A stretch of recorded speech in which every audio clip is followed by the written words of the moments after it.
Hi, everybody who is here, either on your own devices or the hard copy, there is an outline for agenda purposes, and there's a number of attachments that we'll get into over the evening.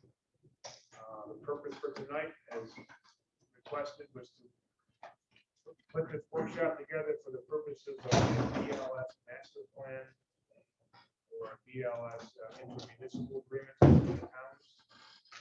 And is our EMS coordinator, so I'm going to ask Sean to come up to the podium to give most of this. We'll walk through this agenda, and then we'll just take questions as they come up, and then see where the questions take us, I guess. So Sean, why don't you come on up and give us a rundown by the agenda. And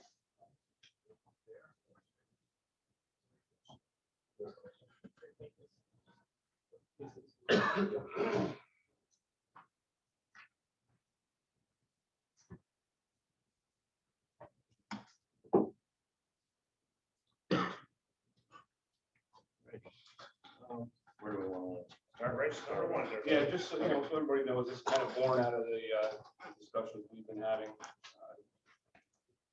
recently on BLS transports, and there's a lot of mutual aid that's going on.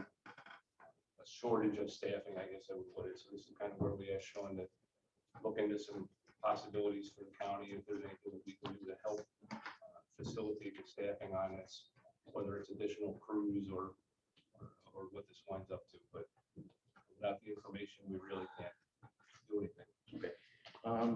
On the first item there with the staffing levels and the different agencies, and this is strictly on the BLS transporting units. It has everything listed that is units that are available, and it has comments of what's covered. So, like for example, the town of Ashland. Do I reference a page here? So it is find you. 3 from the back.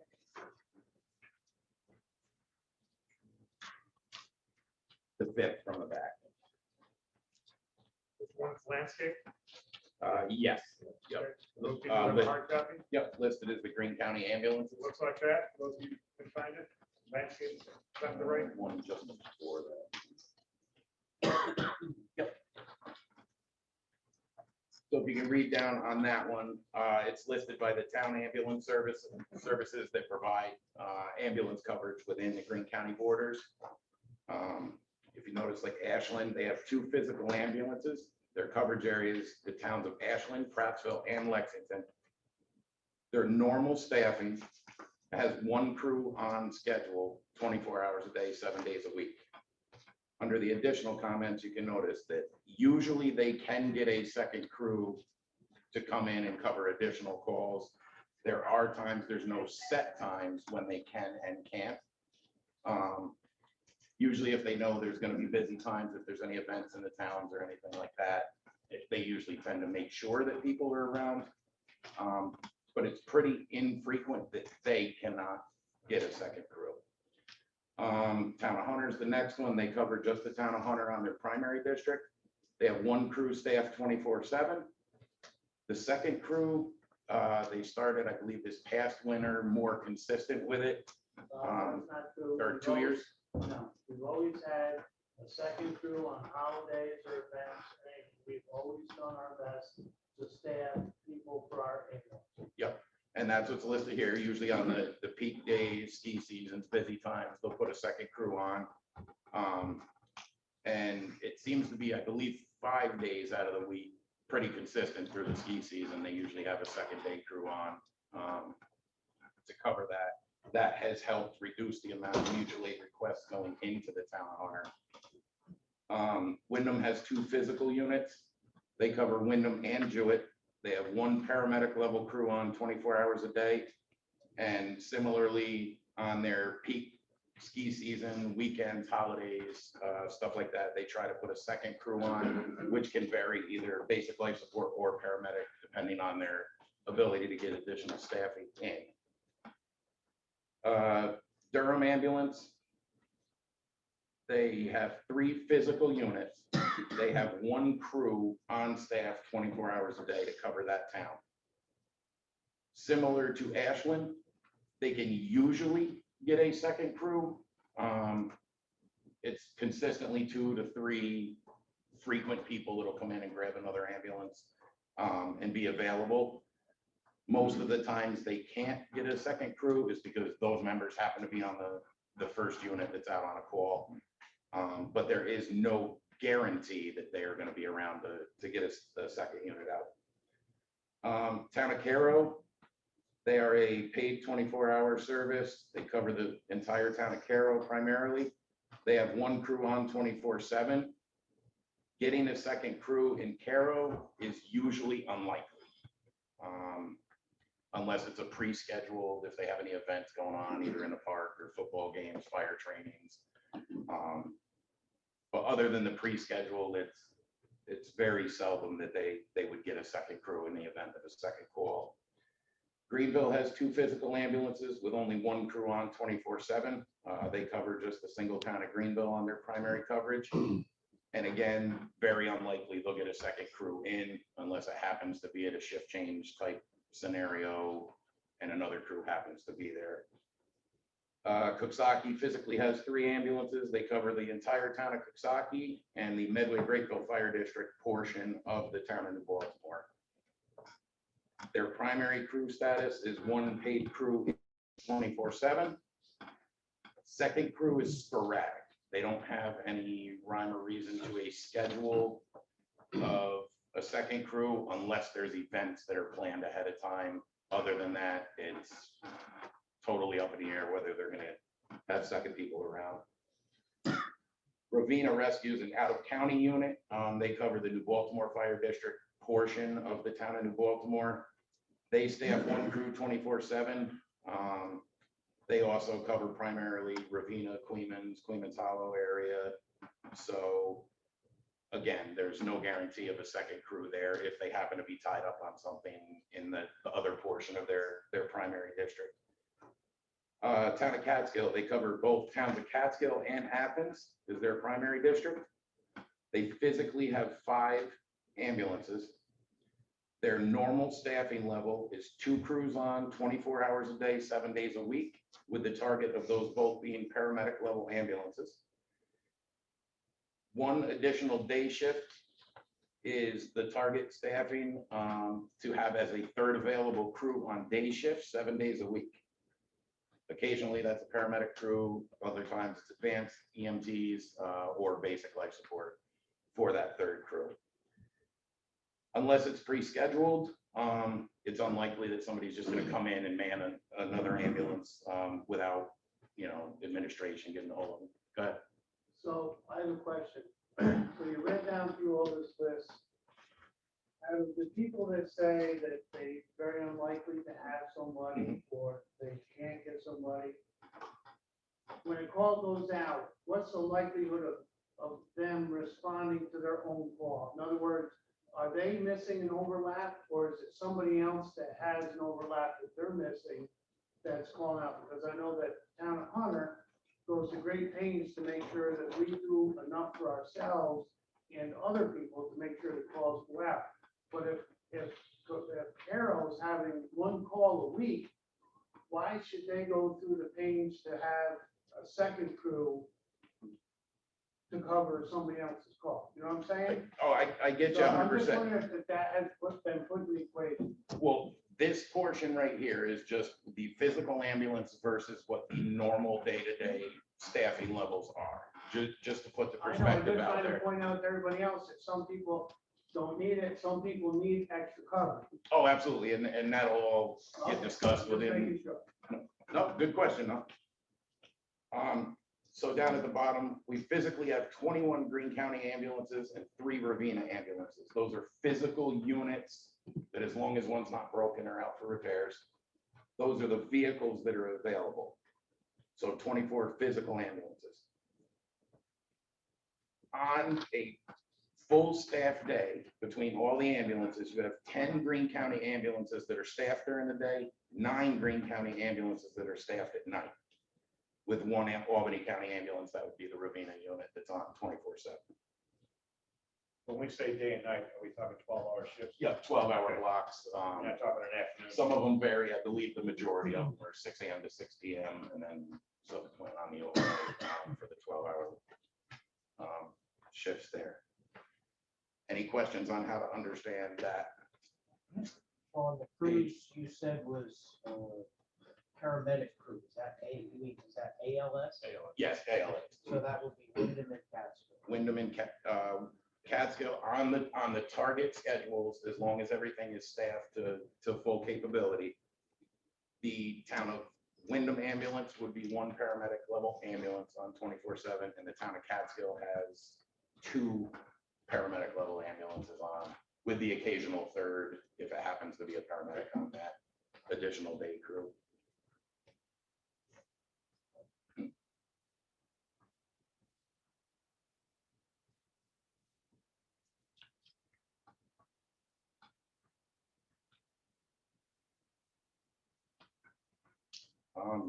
As far as the vehicle status is, agencies have been asked. Most are fairly compliant. There are some that still aren't. As far as advising the 911 center what units are physically available. The way it works now is they look on their computer screen and it shows the available units that are in there. I mean, dispatch looks at it. Dispatch can look at the computer and see what units are available. Sometimes those screens are showing more available units due to the lack of the field providers reporting an accurate status to them. Which that we're working on ways currently to keep that as a real-time update. So when units go out of service and stuff, that they notify the 911 center that vehicle is not manned, so we can try to more rapidly move people to calls as they come in. The call for service history. Well, it's a task. It's so voluminous that I'm not sure it's there more for your edification than anything else, but Daryl, you had another question? I do. So we were called to this meeting tonight, and you started the meeting, but you really didn't emphasize why the meeting was called and what the purpose and what our response is supposed to be. So why am I sitting here tonight listening to what's going on? I really don't know.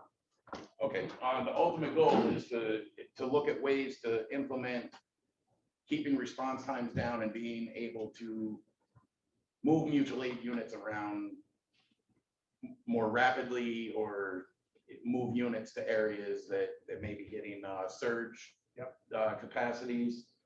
A couple of things. There's a suggestion from Mark Evans. He was here previously for a different workshop, who suggested a master plan be put together so that there is a clear relationship of who's backing up who. And sometimes from a dispatching standpoint, when your rigs are busy, who's backfilling? So for the next call, and then how does dispatch manage that? Are they blind? Do they know where, as he just said, if we have phantom cars listed on the dashboard of the CAD system, if we try to dispatch a phantom car, that's going to be a problem for us. So part of this exercise this evening is there a mechanism by which all these vehicles can move when they're out of service, so that dispatch has an idea, so that we can reduce the response time? Second to that, and it's more my curiosity, do each of you have written intermunicipal agreements with your contiguous town that you're going to be the backup? How do you back up yourself? How is that system working? Or is it more of a hodgepodge ad hoc? So 2 things. Number 1 is that we do have an intermunicipality agreement with everybody in Green County. As after we had the flood back in 2011, we signed on to that. And the proof of that is that when we have been on many calls going to Albany or Hudson or whatever, our ambulances are responding back to the station, but you've been called out by your people to go to another one. So it is actually working, and we have done that.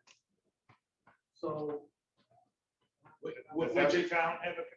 I don't, after 2011, every county should have it, because all Green County, I said should. Should, that's Because we all sat down at the 911 center, right? And we all signed that, we all found out what we were lacking, and we signed on to that. So that's already in action, and it works for the town of Hunter. I mean, it works for Green County through the town of Hunter, because we have had multiple calls where we have been responding back to town, and they call down on a call through the county. And that's perfect, but like Sean was saying, that's not something that the county does, that's individual towns having those with each other. Yeah, we have, on the fire side, we have a countywide mutual aid plan. On the EMS side, there's not. So that's kind of where we're hoping this can head, is to a plan that would solve this ahead of time. Even though we're coming to the party a little bit late here, but would solve this in advance, and the dispatchers would know immediately what they're to do to get an But ambulance we've back. been hearing for a while that it's not a response time issue, it's a transport issue. Right. Like, we have a transport issue problem. Well, even on what Sean just read here, you got 10 staffed ambulances during the day. I think that's a very similar number, if I recall, back to the ambulance task force that we did several years ago. That was the suggestion at the time, was 10 ambulances across the county. The difference is they could move wherever they were needed all day long.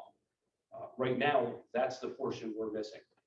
You know, we have what looks like the right number of ambulances that are staffed. But What we're looking at is, we're looking to rehash the Green County EMS system. no, not at all. I think what we asked Sean to do actually was look at Columbia County's system. They have a little bit of a unique system over there. To backfill calls. Where I have a question, if you don't mind. We sat with the task force for over a year. I think one of the issues was that when Ron did the math, we counted out that we had 21 ambulances available in the county, and that was 5 or 6 years ago we did it, I think. But he figured that we needed 7. And I think that scared a lot of people. There was no way that we could start with 7 ambulances throughout the county, because that was our daily usage at the time. So it really had to go up to probably 12 to 15 ambulances that we had to have just to cover everybody 24/7. And that was before we had the 2 additional paramedic stations, one in Prattsville, one in Hunter. But I think that was the thing that turned a lot of people away from it, is not having enough vehicles throughout the county. I didn't think 7 was a number that anybody could live with. We were there. Sean was at the And part of the confusion on that one too is people were, and a lot of people we dealt with and have had to have discussions with, they were looking at it as it was somewhere between 7 and 9 full-time equivalent. So those were a full 24-hour crew. But they were looking at that and getting scared at the lower number. But that didn't mean there was only going to be 7 ambulances on, every day of the week, 24 hours a day. There may have been 6 on at night and 11 on during peak times, Was but there it was also, just the way they was figured there it. also issue that some of those staffing levels were volunteer? no, at that point, no, everything was going, everything. They may have had a couple Everything was going to be hybrids paid. left. That was part of the issue also, Sean, was the cost factor of staffing 12 or 13 ambulances 24/7 with pay, with benefits, with everything that went along with the whole program. So I think that's why it dropped down a bit. John Farrell, you had a hand up. Yeah, I just want to make it perfectly clear that the problem that we have, Pat just mentioned it, to have those agreements. Every weekend, every Friday, Saturday, and Sunday, for those that listen to it, we're maxed out in that 911 center. One incident in Catskill, and he's got 3, the last weekend. He had 3 crews on a serious call. And we had a call at the end of Catskill, at the point, that we had to bring care of, 2 paramedics. Time. Takes too much time. Our control center should should be able to move ambulances around to secure everybody's property, your own towns. We gotta have that authority. And all we're asking, you mentioned about 15, 14, I remember that stuff. And that's exactly where we need to be. Right. I hate to say that. And somehow, if we could man a second rig in each town, don't worry about the money, I'm just talking about, you wouldn't believe how that would save our residents in time of need. So this didn't just happen by mistake. So where's the major problem coming from? Where is the major part of the ambulances having to be that we're depleted? Well, we're looking at the amount of mutual aid calls that are going out to other towns within the county. Right. And it's a significant number, and they're here, and everybody can look at them and see what the, I mean, we'll touch base on the exact numbers. that's but where it came from. I believe it was 2020 numbers were the most recent ones, Randy, right? You had the report. There were 624 mutual aid EMS calls handled within the borders of Green County last year. It's not just the number. It's like John said, the ability for the 911 center to be able to forecast and move units to be at the ready to handle these next out calls. This morning is a prime. Where's the majority of the calls coming from? They're coming from somewhere, because you know it. Yeah, and it's sporadic, and we'll go over those individual numbers on the other report here. Sean, just to give you a heads up, Darryl, you had asked where these calls are coming from. We'll get into it, but our call volume has increased dramatically through the whole county, through the whole county. Okay, there's extended EMS call times now, at the hospital, transport times to get to the hospital, and a growing population. As much as people are moving from the south and moving up here to populate Green County, they're an older community-based people that require, Hey, that's what we deal with up at the town hospital every day. You're right. so, Mountaintops coming down. so, we have more medical calls that are being generated within the 911 center. We don't have a BLS, ALS problem in this county. We have a transporting problem and a staffing level problem for these ambulances. We can ask for all these ambulances that we want, but it's a staffing problem.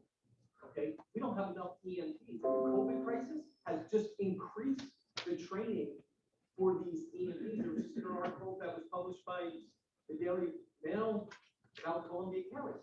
They're going through the same problem. This isn't just a Green County problem, it's a statewide problem that we have.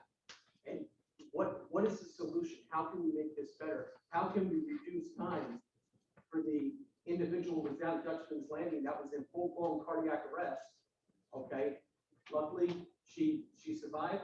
They got her to Columbia Memorial Hospital, and then they flew her from Columbia Memorial Hospital to Albany Medical Center. But how can we cut down this? How can we have a mechanism put in place so my dispatch staff can move ambulance around to the areas that need to have that coverage because they're depleted? 2 years ago, we had Northern Dutchess ambulance standing by the McDonald's for the entire county, folks. The entire county. It should be an eye opener for people. Randy, maybe it's time we revisit what we looked at years ago, the countywide. This way, countywide dispatch would basically have to be flight controllers. You would have control basically of the entire system throughout the county. So if you're there, you're moving people from town to town, which is what we spoke about. But the hitch to that one under the current system is we're restricted by certificate of need through New York State DOA. Correct. We would all have to, correct. Well, So we to go, but, eliminate the- but that's what we spoke about. But there is one problem. The problem that we had, when we didn't have staffing, everything else, I'm going back 10 years, when I first took over as supervisor, we came and we were in bad shape. We were bad.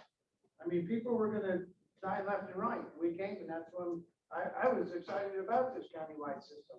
I said, this is great. We're gonna take it by the balls and we're gonna take care of it. But some people backed out and it fell to the wayside. That's when town of Hunter stepped up and we revamped our whole system. For the 5 years, we got our 2 ambulances up there, we put in quarters, we took care of staffing.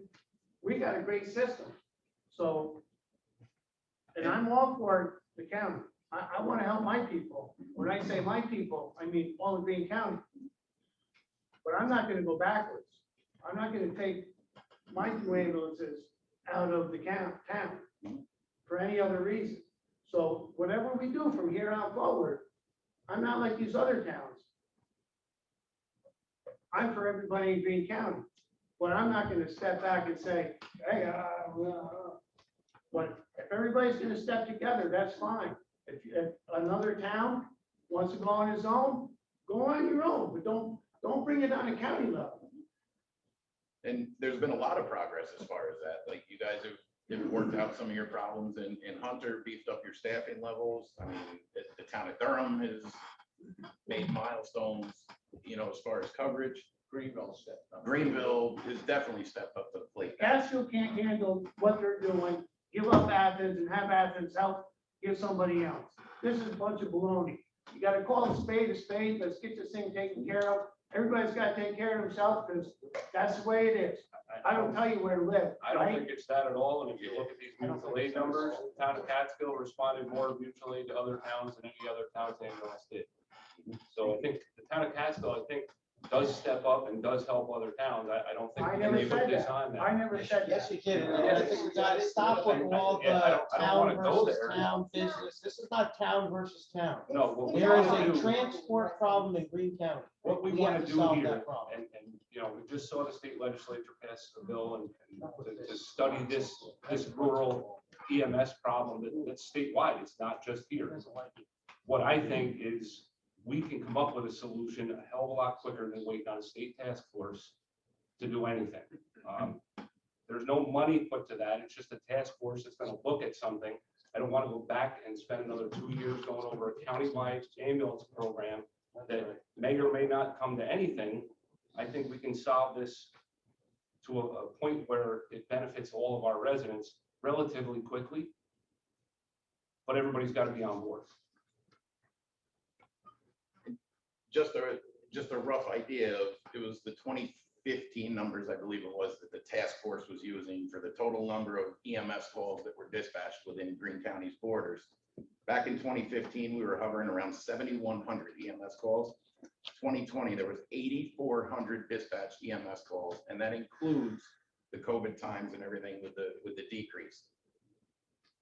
That's a huge increase over 5 years. So yes, we're progressing, but the numbers are still going up as well. And we want to make sure that we stay ahead of the game and be able to handle this and not find ourselves farther behind.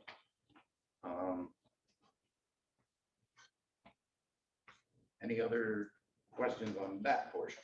I just wanted to make sure every town has a signed mutual aid contract with another town for backup. That's what I want. I don't think we have that. I don't think so. Well, how does one town ask for backup when they don't have sufficient coverage? Do the crew, radio, dispatcher. It'll actually come right through the center, sure, but there's no signed agreements. We're basically flying by the seat of our pants by picking this one because the north part of the county is not busy at this time, so we'll try to pull a unit down.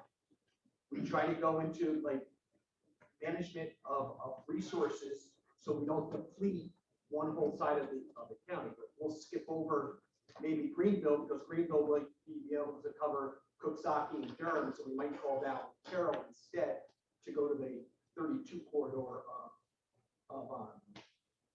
of Catskill. But we'll leave the mountaintop, even though the mountaintop town of Hunter is closer, but they're the only left transporting ambulance up on that side of the mountain. So it's resource management, and logistically, it's a nightmare. And this morning was a prime example. Yourself, at the discretion of the dispatcher that's taking those calls. Correct. And they do a good job at it. But this morning, there was another prime example of this, where the dispatchers knew that they had depleted every mountaintop ambulance that was out there. And the next call that was coming in was getting Hunter's only unit, and the town of Carroll ambulance responding to a multi-patient incident in the town of Wyndham. Because everything was tied up. One of Ashland's units was out of county on another mutual aid call, which that's another topic. So the dispatcher, there's nothing in place where they could look at the screen saying that Catskills units, Coxsackie's units, and Greenville was what was left. Doing nothing in Nevada. It had to be a request to the 911 center. We moved a Catskill unit to the town of Wyndham. Skipped over Greenville because now we need them to cover Greenville, Durham, and Carroll. But these are requests out of the field. And if people are busy dealing with their patients, they may be tied up and not thinking about the whole county picture. There's a handful of us that try to focus on everything that's going on in the county. But the dispatchers have no mechanism right now that they can just automatically do that. Sean, you know where everybody is at one time? And you have it this.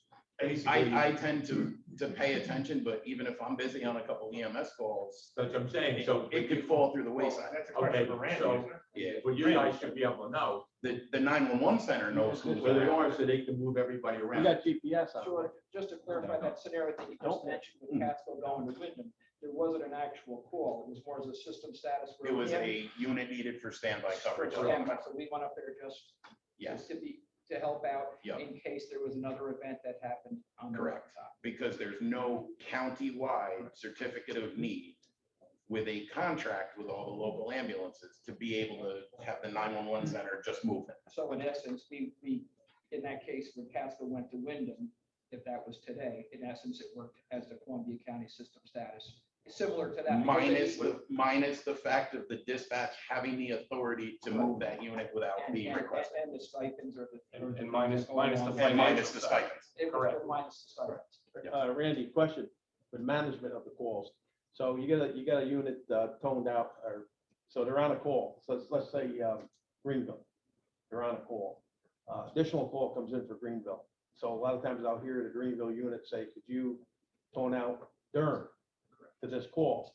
So you automatically tone Durham out, or do you look at what's going on and you don't want to call Durham out? You might want to call Coxsackie? Operate on that request. Because I hear all the time, really, it's just, okay, you agree with them and you tone out Durham. Right, we operate on that request. There are a few times that we say, let's go to Coxsackie because they're getting hammered in the northwest corridor Right. of Green So County. that's got to be really looked at. It's gotta be. So I mean, Greenville's asking for the next closest available, which is Durham.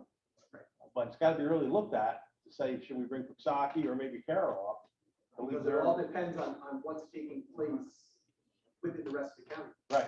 Yeah. And Okay, thank you. there's no better position than the person sitting at the console, looking at the screen, knowing what's available, and being able to also not only move a unit versus another one to a call, but to prioritize those. With the new CAD system and everything that's up in place, and thank God we have that. Thank you guys very much for those systems. They can prioritize, so they may have a unit that's a little closer to this call because it's a higher priority versus the request that was made. So there's no better personnel to move units around than the people that are understanding what's going on in the whole county picture at the 911 center. It's important to remember that currently they don't have the authority Yes, to do that. Okay? Correct. I responded to a multi-car accident on the bridge approach one day, middle of the day. I've got 4 patients. All of my ambulances are out on calls. I have nothing. I made a request to the 911 center. I said, I need 3 ambulances to this accident. And the response was, where do you want them from? I don't know. Find them, get them wherever you can. I don't care. Just get me ambulances. I need resources.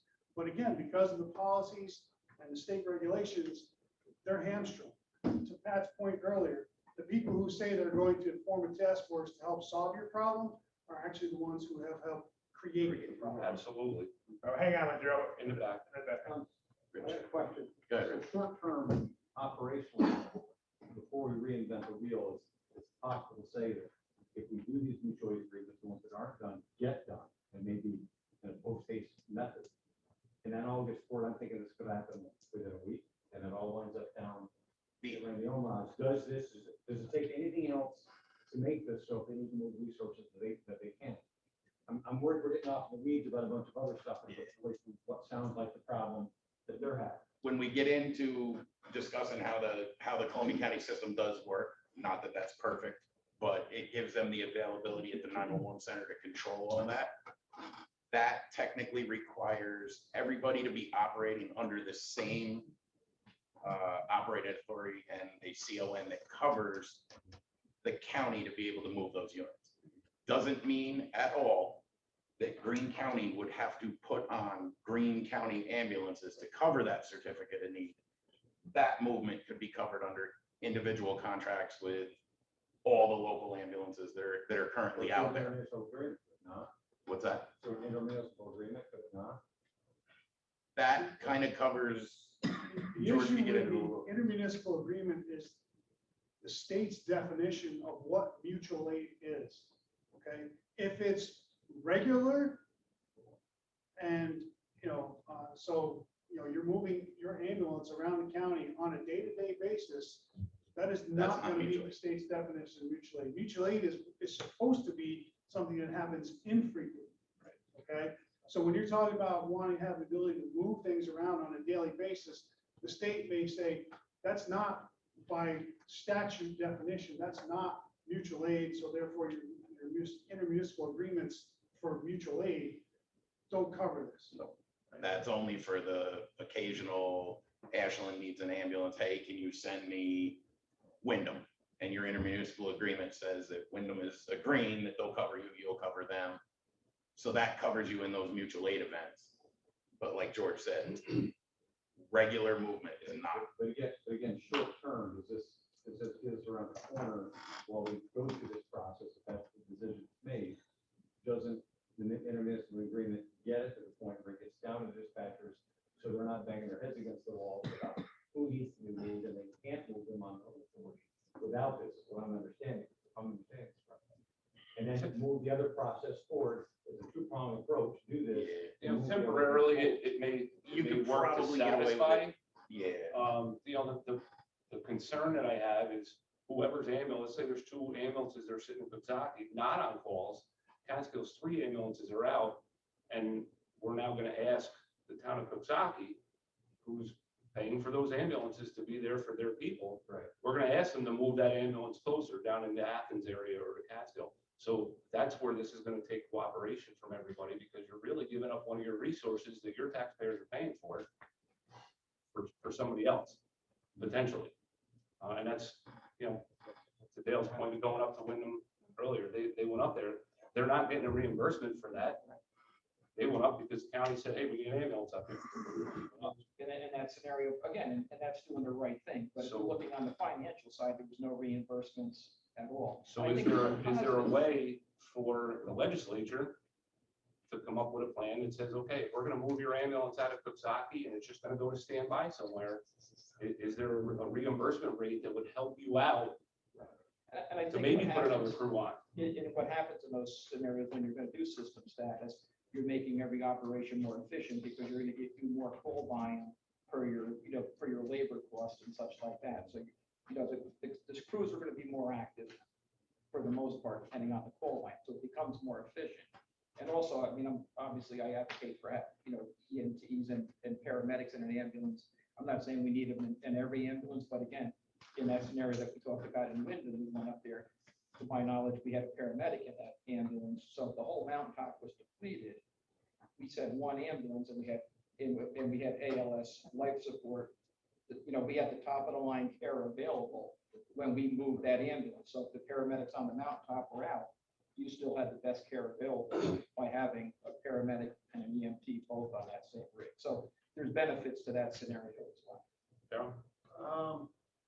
We do have ALS up there because we have the paramedic cars, but my concern is much like the concern in the valley, it's all about time. So like Rich says, the first thing is everybody has to have the agreement saying if we can go anywhere, we gotta go when we gotta go, which is somebody has to go to Catskill, at least if Hunter's up there, they'll go down and take care of it. Well, my main thing is just like we had to have Catskills go up to Wyndham because all the mountaintops go on. That should only happen like in a very, an emergency.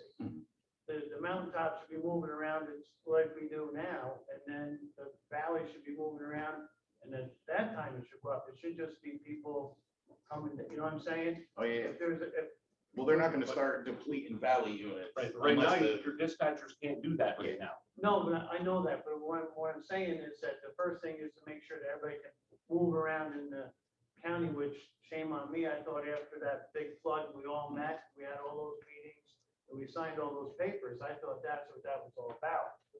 If that's not true, which it doesn't sound like it is, we should have another meeting with the legislators and all the supervisors, get that paper drawn up and signed And at least ASAP, on file. and that would solve at least part of the problem.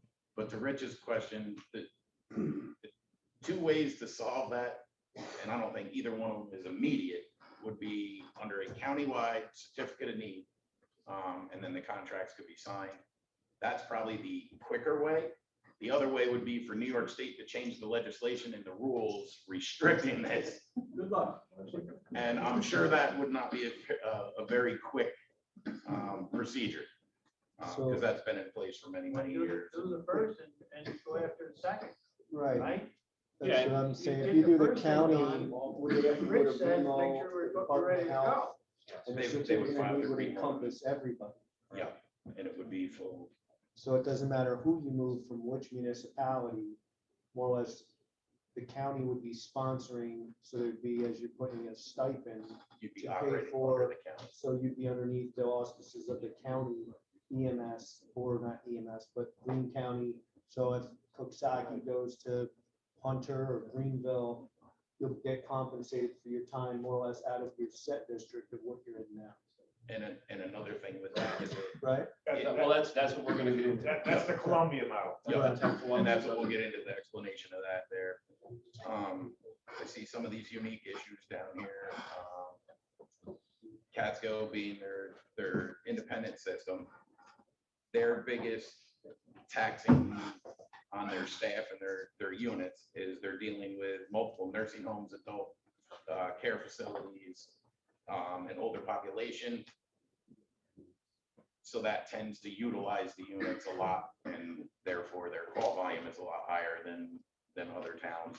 Cooksaki deals with similar hurdles with the prison facilities and the urgent care up there. That puts a big tax on their units. Hunter, they handle pretty much everything, but then they see the spikes more so in the wintertime. Obviously having the ski resorts in the towns of Wyndham and Hunter. That's when the volumes tend to shift more so up there. And then I see on here the Halcott. We do not have any EMS units that get dispatched into Halcott, and if we do, it's a mutual aid response. Those EMS calls are handled out of Delaware County, just due to access to that town from this county.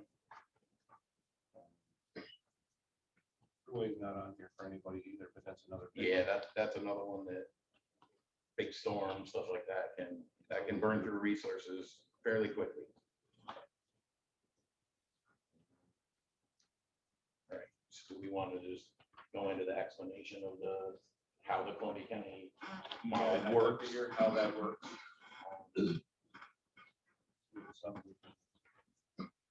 I can even touch base on like the Albany County model. That one has way too many components in it, and they're totally a unique system.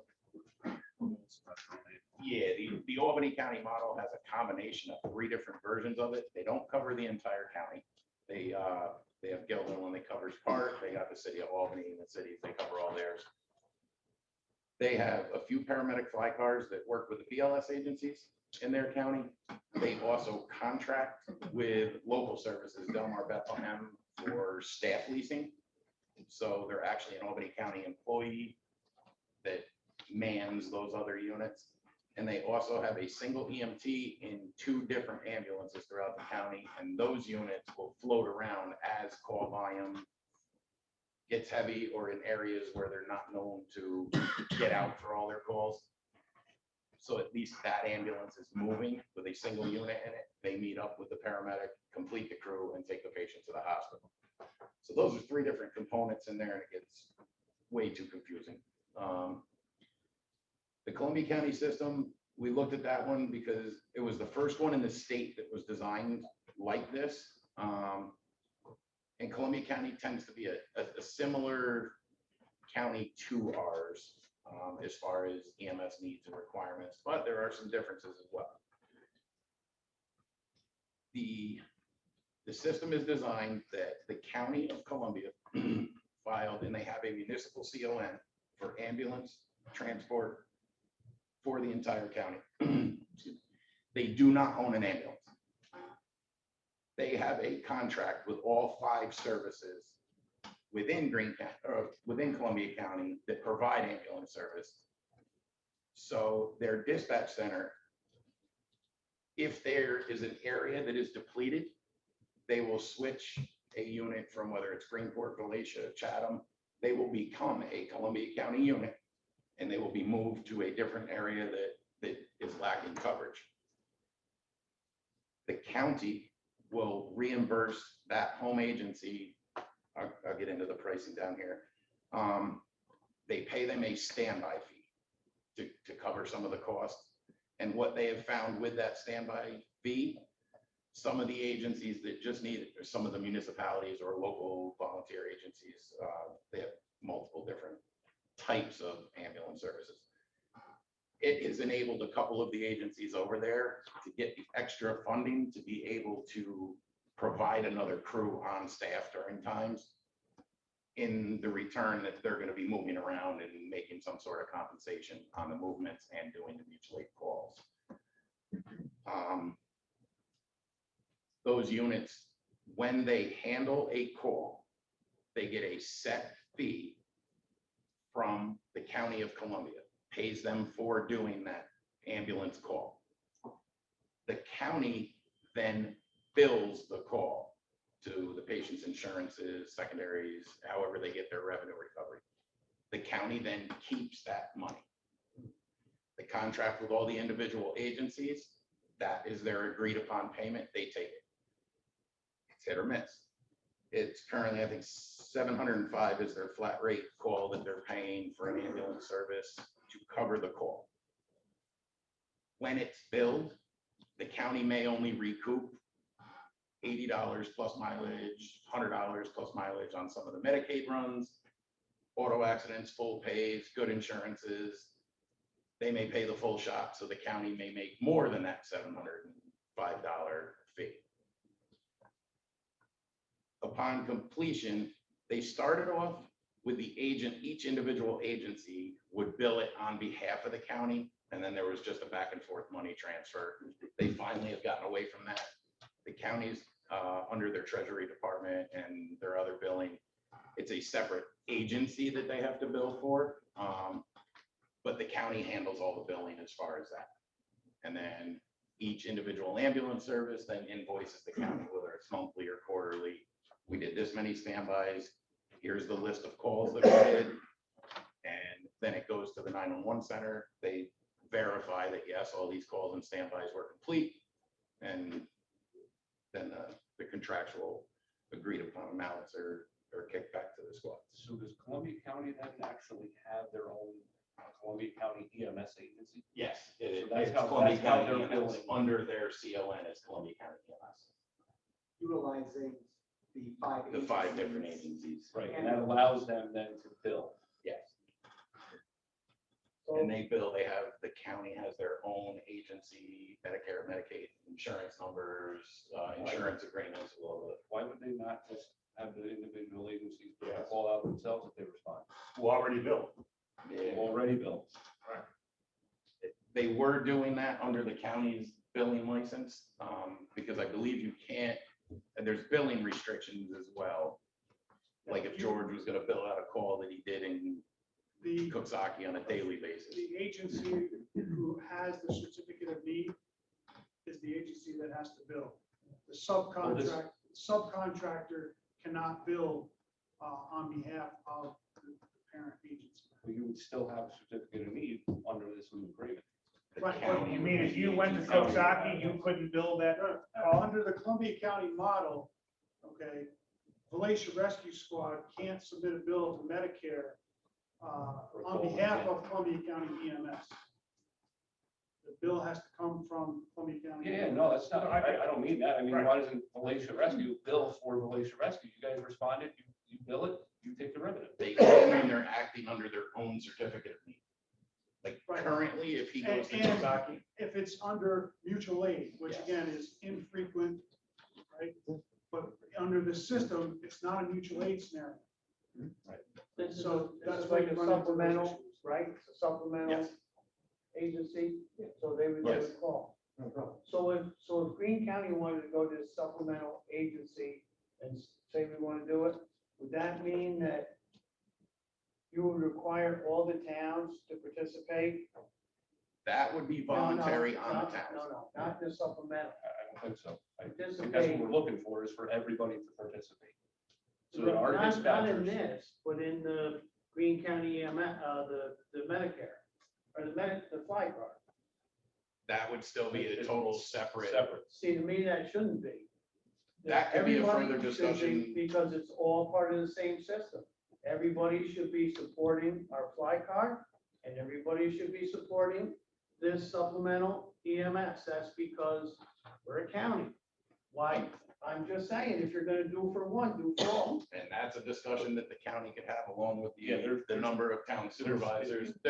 Because the ALS and the transporting agencies, it's the Yes, same we all do system, EMS. but two different pieces. I can bring To a me, it's all paramedic one in and thing. they can't I'm take just saying anybody to it's the all one hospital. thing. Everybody should That's the participate. issue. If we're gonna do something together, let's do it together. And I'm all for that.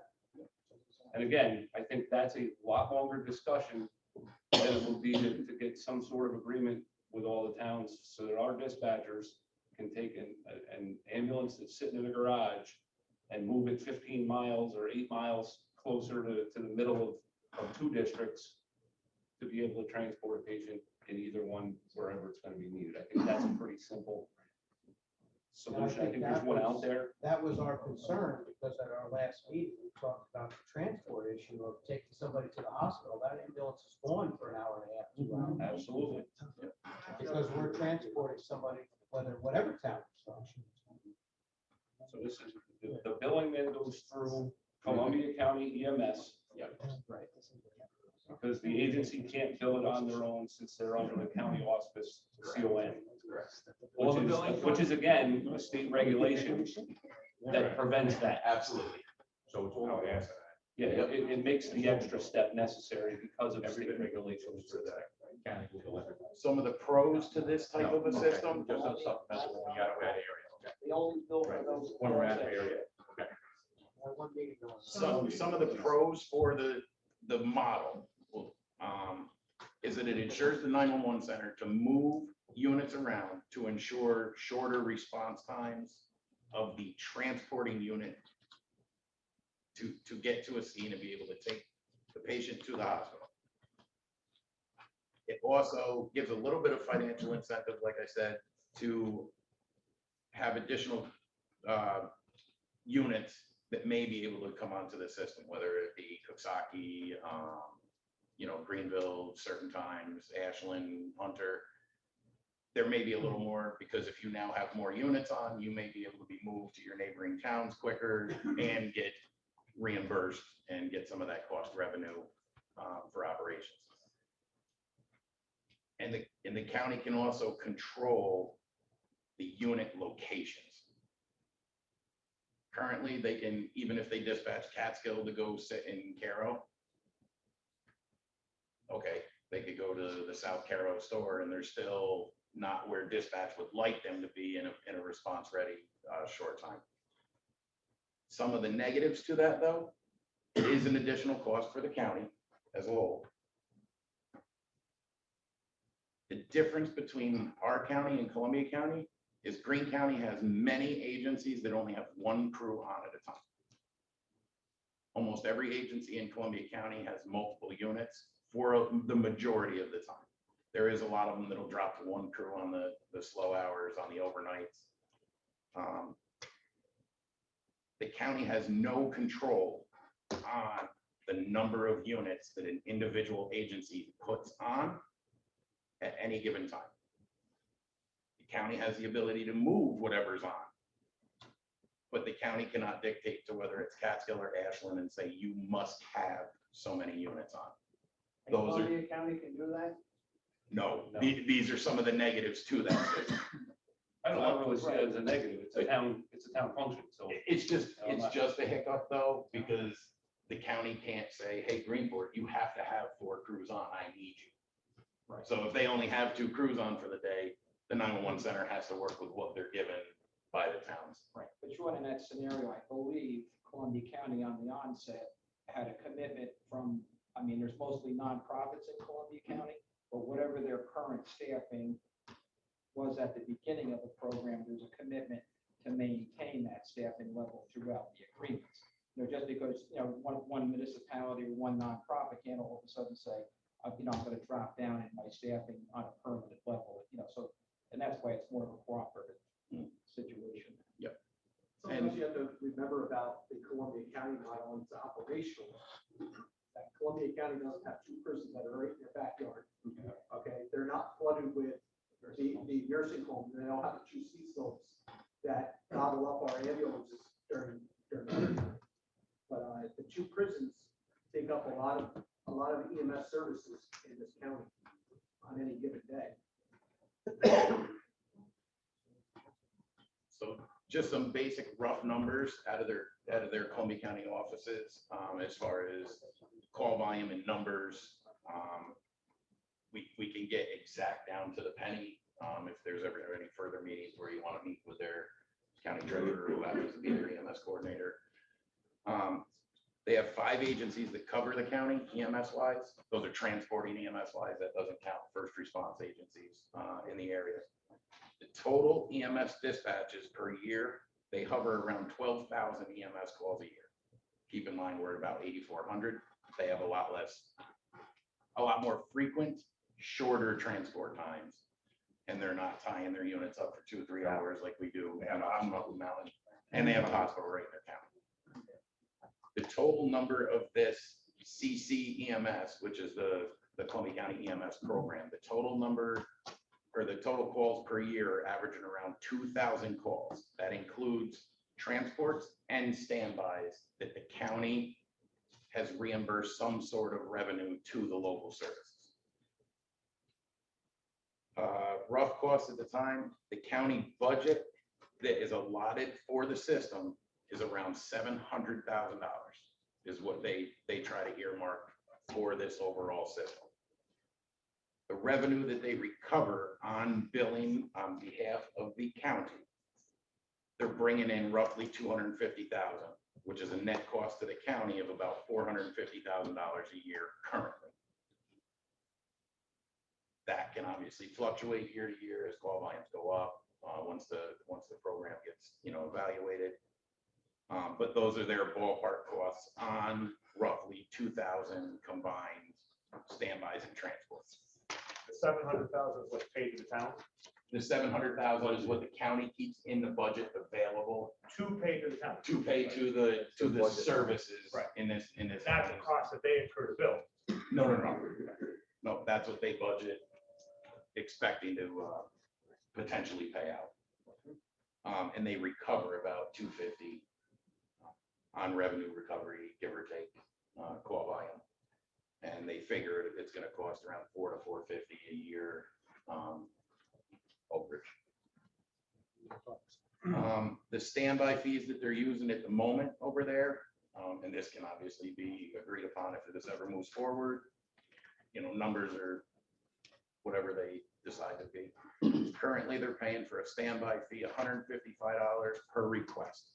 So anytime the 911 center moves a unit to cover somebody else's zone, that agency will submit for a $155 payment. Then they have the flat rate per call where the county will pay $705 to the agency for completing a transportable call. And I believe, I'd have to get clarification, but if they are on standby and then do a call, I believe that the standby fee goes away and they only get the transport fee, I That believe. makes sense. But, Now, can they still, if they're an ambulance, they have an ambulance, say from Felicia that's on standby for the county, and there's a call in Felicia. That ambulance, then they do- become back to a Valatia They can unit. They respond. cover their home district under their own. They don't cover their home districts as a county unit. so then it gets back to the county to then get to the next stage. So at that point, then the agency would only get the whatever standby fee from the county because they were on an active standby. But they would But have to then when move they- another Try to move vehicle. another one. Yes, but then they would have to move another unit from, it may be the same agency or different agency. So that could incur the county to have two standby charges for a certain time period. That's what we usually find out. Yeah, I don't know if they increased it by a percentage or, So how many vehicles do they have? what's that? How many vehicles do they have? You have any idea? Greenport alone has 10 ambulances.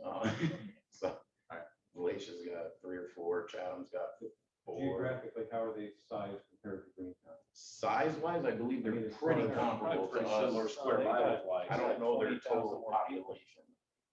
So it means Geographically, geographically, 60 something. 45, 50? Is the city of Hudson included in that? Yes, they're covered by Greenport Rescue. Sure, isn't one of the biggest problems though that like staffing for any of our ambulances, isn't it that a lot of our EMTs and paramedics work in other areas as well, work for other companies, isn't there? Within and So isn't that outside kind of of the part of county. our problem, like not being able to have a second crew on? Those are also adding to the problem. We have multiple providers. The majority of the providers within Greene County are working at least 2 jobs within the county. How do we solve that big problem? That seems like one of the biggest problems in getting crews. How do we solve that problem? I mean, that It's kind of just- seems like one of the most I mean, important pieces. It stems all the way back to even in the education aspect of it. They're running, both counties are having the same problems when they start off like an EMT class. You go back as far as not even 10 years and they were putting out 15, 20, 25 people in an EMT class. What was the last one, George? Probably 7, I think we had. And you figure if only 60% of them get into the career, other people are taking it and then they're just doing it for their local fire department, first response, and don't really have a career. 100 hours a week. That may be playing a But part it also. also used to be a 140-hour class. Yeah, and now they're just extending the education. 300 hours. That was really The cost of the paramedic college now, that's more than tripled, I'd say, probably in the last 10, 15 years. But is that a solution? I mean, so you could have 35 ambulances, but if you don't If have you don't have the crews to staff, man them, then right. what is the sense of having, So is there any kind of incentive? We have the vehicles. We've got 21 vehicles around the county. but we don't have the crews? We don't have the staff. So that kind of seems like a huge problem that we need to, I don't know, is there something we can do where we can the county pay for their? It's not any town small. Yeah. We just had a population drop, like I've told you before. We've got so many less kids graduating from high schools in the 2 counties than were graduating 10 years ago. A significant amount. Yeah. And that's Older why. people Crazy. Yeah. So we're getting banged on both sides. It's not a quick fix. No, there's The multiple first thing is to pieces. get a to this. countywide agreement with everybody, so that you can move people around. I gotta be honest with you. So, yeah. I'd love to see something worked out with Green EMS where they dropped their fly cars and jumped in and worked out agreements with these ambulances and jumped in the ambulance. I was Went to thinking their this calls. job, the Green NMS should increase another car and go from there, because you're losing out.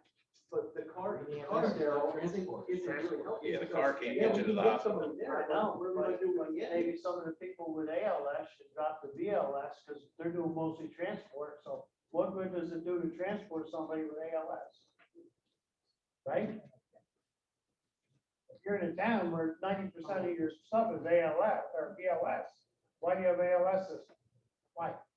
Why don't you join the county fly car and then you have ALS.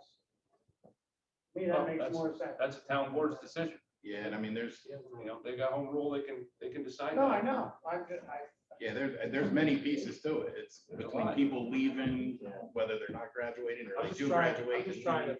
to make it work with what we have. We have town ambulance services for BLS, and you have ALS services through Green EMS, and a couple towns that also provide that. Which that's also added 3 more paramedics that are into Right. the whole system as well too. It's just a You know, shame that that car, which is just transporting the paramedic to the scene, is not able to transport somehow through any kind of configuration to an ambulance, and then that ambulance is in the circuit, is in the flow of all the ambulances in the area. I mean, there could be I don't know multiple, how like, it works, but this body and the town supervisors is the perfect There's team. a big difference between an ambulance and a flat car that's a Tahoe or a, you know, you're talking about a rig, it's the big box rig. And Mike, that actually was, when the countywide plan was out there, that was the plan, was to put paramedics on the ambulances, and the ambulances were ALS. And But then that's what the towns yeah, but decided. then to do. the bad You part also about fall that back is to her initial the question. county would have to supply the the staffing driver, levels. because if they get in with your ambulance, you know what I'm saying? You gotta have a driver too, so it'll be twice as many. well, I'm just saying, as we go That's what I forward do, too, though. on Yeah, the staffing side is, if an incentive Might actually be anyway, cheaper. where you then are able to staff that ambulance with a say, town of Catskill employee, a town of Hunter employee, along with the paramedic with Green EMS. It's just about providing the coverage we need right now as we go forward, because I'm telling you, staffing will not improve. You know, Right John, now. well, the other thing, like Mike said, is that you also side is that maybe you can move people around as well as ambulance. I know you don't have a These- lot, but. Between the town supervisors and the county legislators, I mean, these are discussions that could be had. I mean, if we have people that want to work, but they're working part-time, they can be moved around through the county. If there's a driver, whatever we have any, you know, that's what I'm saying. We can move people as well as machinery. Go ahead, Rich. One of the things that he just brought up that has happened, some of the medics who work for Green EMS will do this, you're one of them. We've had instances where there's not an ambulance crew available, there are ambulances available. Wyndham usually always has one as a spare as the week. We've had instances where Sean, Davey will do it, and Grant will do it. I don't want to single anybody out. There's a lot of the medics that will say, if you give me a driver in an ambulance, I'll go. That's the difference between an ambulance coming from Wyndham, Ashland, or Hunter, and waiting for an ambulance to come from Carroll or Durham or Catskill. And they'll just step on, they've got most of the equipment they're gonna need right with them. And a lot of them have done that, and that might be something to explore. And that's something that could be As expanded far as on. staffing, The that upgrade- doesn't make the ambulance. The upgrade. staff. Hey, Sean, It would be what he's talking about is if they can only provide on a second crew, there's somebody to physically drive the ambulance there, but the paramedic's already responding to the call. So instead of delaying, waiting for somebody a town or two away, just kind of complete the road. Yeah. So Sean, if we take, take 4 paramedic cars off the road, put them in the ambulance, have it be Green County paramedic, and roll them around the county. Shouldn't have to have too much more employees. I mean, they're all options to look into. 55% of your calls are BLS. Right. That's one of the hiccups is the majority of your calls tend to be BLS, or at least 50% will say. And now, especially on the mountaintop, when you're running a paramedic on a BLS call, driving his partner to Albany Med, you're now without that ALS resource for extended periods. 3 hours. It makes a lot more sense down in the valley area where you can go turn a call around in an hour to 2 hours, depending whether you're going to Kingston, Albany. Or if you looked at his scenario a little bit and maybe have, like, put more the paramedics in ambulances and still retain, well, you know, a certain level of flying cars on the mountain and in the valley. You can run mixed systems, you can And come up that way with makes whatever. one paramedic. on the That top math and one was on more the bottom. expensive. Yep. But again, that's for another day. What was that? That math was more expensive. We looked at both scenarios, I know during the task I think force. what we're really looking at here is, we're all coming here to this room, and start consolidating. Don't believe it, that's what's coming. few more years, you're gonna see fire service. Same thing. It's already started. Yeah. There's a ball. The one big difference too, between if the county, without having ambulances, has it under a municipal CON. First of all, that's quicker and easier to get. If you take a nonprofit, somebody like Green EMS, we'll use them as an example because they do provide a countywide service under contract. They have an operating need for advanced life support, first response. They would also, if that was the agency, whether it was Catskill Ambulance or Green EMS or Durham Ambulance decided to do this and make a countywide system, they would have to be the CON holder to operate in the county. The problem with that being, if Green EMS did it and the town of Greenville said, we don't want it, we don't want them having it, they can put up a fight through the state, and then it becomes a long drawn out legal process, and it's a nightmare to try to do that, where the county can get it much easier under the municipal CON.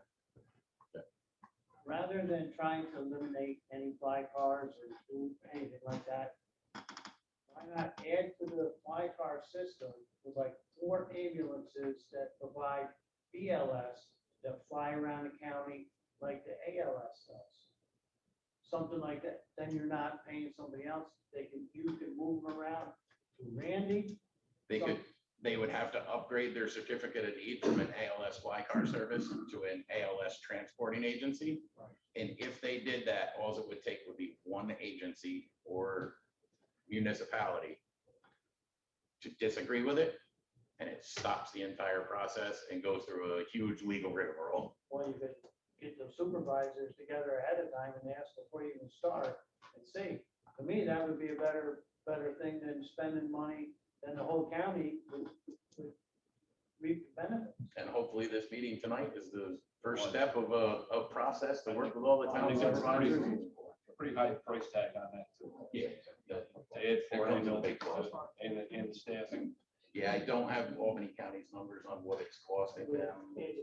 They only run with one EMT in each ambulance. They have 2 ambulances on, and they just meet up with the paramedic fly car to complete the crew when agencies are complete.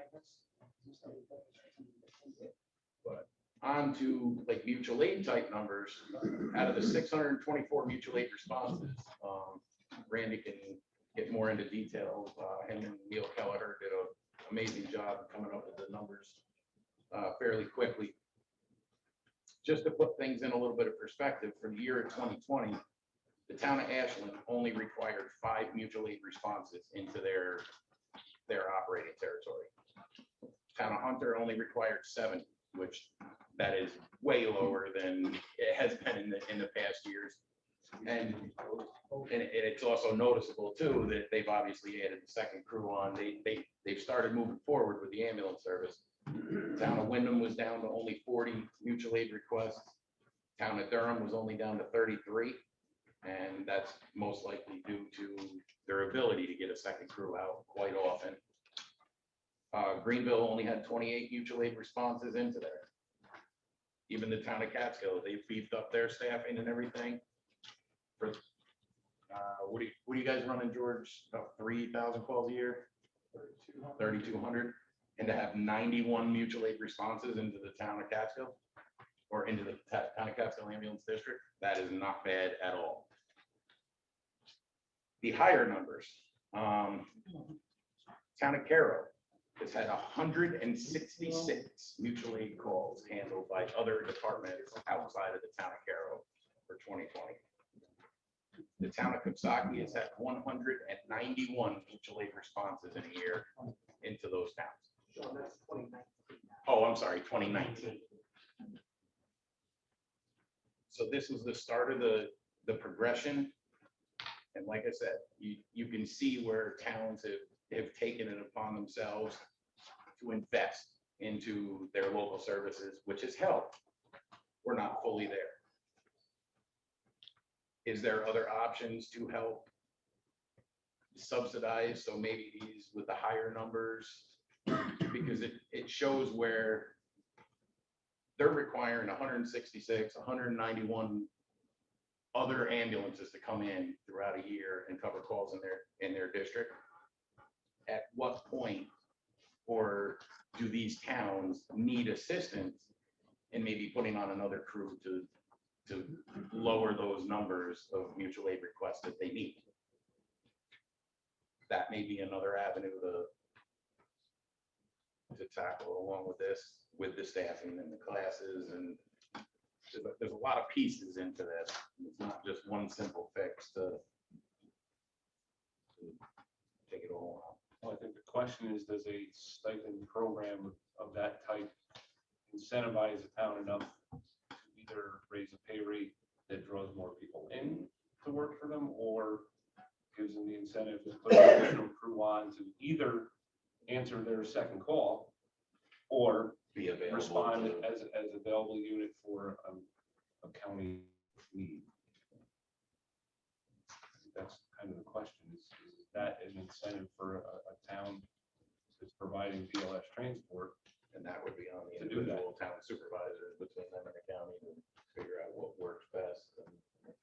Yeah, we could say we're gonna put $1 million in the budget to do this, but if towns aren't gonna jump on board and be able to satisfy the needs, then it doesn't do any good. Pretty much. Well, as I said before, the town of Hunter was in that particular situation. We revamped our whole thing, we provided living quarters, upped our wage. I mean, we have no problem now staffing people. I'd have to say, we have a Cracker Jack team up there. Erica Bain does a wonderful job. I have no qualms about it, but that's what I'm saying. I mean, I love the countywide ambulance service idea. But we won't go backwards because we move forward far enough that we feel we're doing our best that we can to.